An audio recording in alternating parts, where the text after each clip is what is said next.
But you say you didn't really have an aim. I find it hard to believe. I mean, you must have set yourself some kind of goal. The goal was to get as many people that inspired us as possible to talk about these 12 subjects and to make great music with us.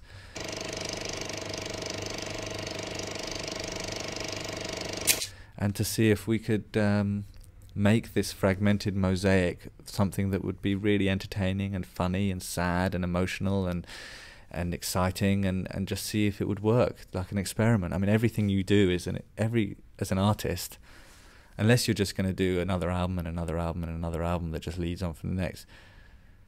I think most artists are kind of getting to the point where they want to do experiments, you know. Look at Radiohead. You know, they're just doing last 2 albums are just experiments, you know, and we just want to do experiments. You can't promise everything you do is going to work, you know, and I don't think that it's success or failure. I mean, it doesn't succeed or fail on that, but it's like you just hope that it succeeds enough for you to be allowed to do another thing, another experiment. Somebody has to pay for the laboratory. I'm just wondering, I mean, you had these 12 ideas. Can you name them short? Yeah, I can name Masks and Rolls, which is about the juice you get, your social currency from rank. Like, it's very easy. One thing we were talking about, you know, was when I was leaving Faithless, you know, the currency of being in Faithless. Hey, I'm Jamie from Faithless. You know, you're safe in any surroundings. It's a great armor. You take just away. You just have to take the words of from Faithless away. It's a very different rank. Do you think it would have been different? Like, would it be harder to get people to cooperate if you hadn't been in Faithless?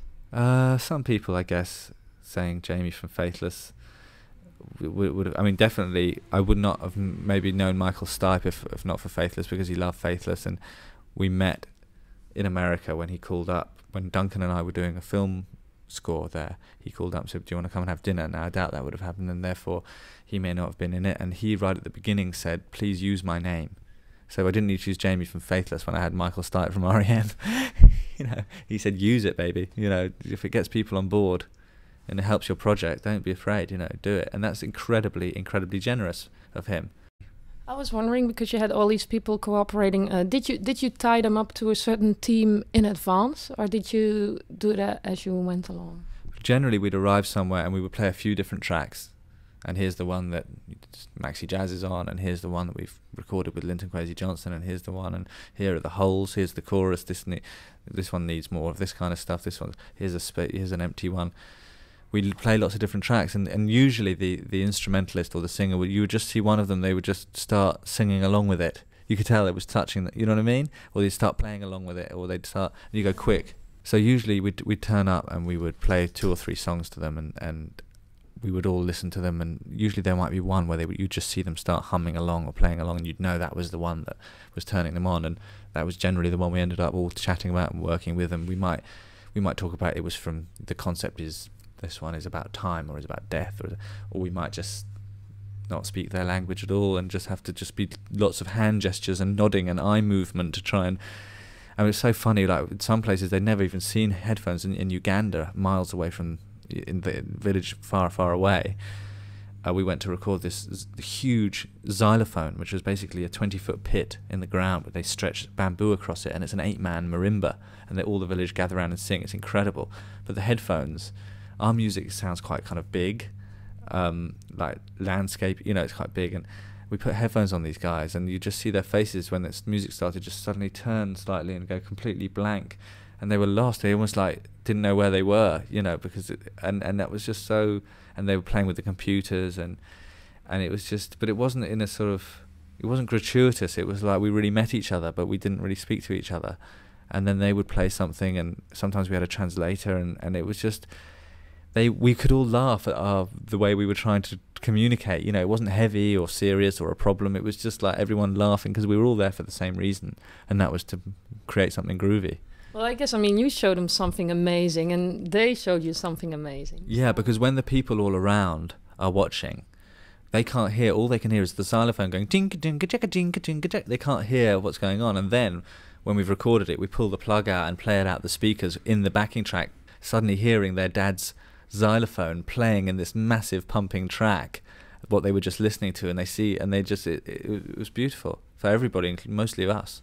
So, I mean, you were mentioning how amazing it was that you got people to cooperate with you, but did you also get turned down? Of course we got turned down regularly. Woody Allen, point blank no. Roseanne Barr, we had a time and a place, but she didn't show up. Michael Palin, surprisingly, said no. You know Michael Palin? Yes, of course. Yeah, we couldn't. I felt personally emotional. Yeah, I felt emotional when he said no. But more people said yes, and you had to just, at the end of the day, when you do something as random as this with no storyboard, really this film is made the way you make an album. You just kind of gradually build it, and so you just had to trust the people that would say yes, and the people that had time, and the people that didn't, maybe next time. You couldn't get hooked on that drama because it wasn't about that anyway, because actually the best stuff in the film comes from people you've never heard of. I was also thinking that, I mean, when a band makes a new album, they often spend half a year in the studio, whatever. You think it's gonna be really, or at first I heard of your project, I thought, oh, that's gotta be so expensive, but it must. I mean, it's quite a smart way to do an album, actually. This. Yeah, right? it's quite good because you get a film and an album for the cost of an album, especially. But it's only now that you can do that because digital film is so cheap. If you want to shoot on film, it costs you 300 guilders for 4 minutes of film. If you want to shoot on DV, it costs you 30 guilders for an hour. So now the liberation, you can shoot, whatever you're doing. If you suddenly love the metal work of Amsterdam, and that's just, but you're actually a singer-songwriter with your guitar, but you just suddenly have always loved this metal work, you can shoot all this metal work and move it all with your music and other things, and anything that inspires you, and the liberation now is just fantastic. You can edit it all on a laptop. Hey, can you tell me about the track Braided Hair?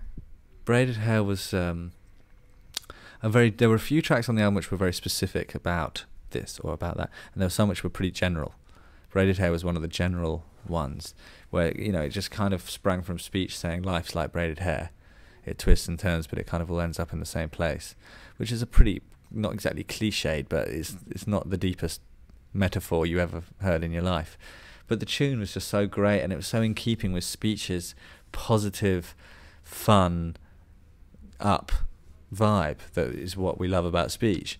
And Nana Cherry, it's kind of a similar thing that we love about her. So to get them both together it was supposed to be a little taste of, coolness. It's just not. Braided Hair was just the part of the album, I guess, that isn't so deep. You can't always be deep all the time. It would be boring.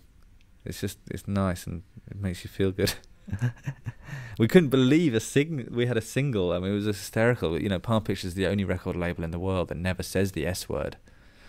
And we couldn't believe at the end of us, at the beginning it seemed like the most uncommercial project you ever did. We thought when we got Linton Kwesi Johnson, who was the first person we got on board, that was the majorest, biggest, fantastic. We got Linton Kwesi Johnson, and that was enough. We didn't have any idea that it was going to turn into this sort of full of everybody kind of thing with singles and all kinds of stuff. It was just totally, it did it itself. It double-crossed us. Music-wise, on the album, what part are you most happy with, or most? There's a few. Anything when the Mahatela Queens were singing, I'm most happy with. And anything when Firimako Black was singing, the Maori woman, I'm happy with. And anything with Baba Maal on. And the Michael song. I guess everything really. I said maybe not so much the one I sang, but that's natural. Is it? Yeah. Why? Because you can't hear the sound of your own voice. You just can't hear it how it's supposed to sound. You can't. The singer should never be let anywhere near the mixing desk, because he's the last person that can hear whether it's good or not, because you're so sort of tangled up in your desire. I am anyway.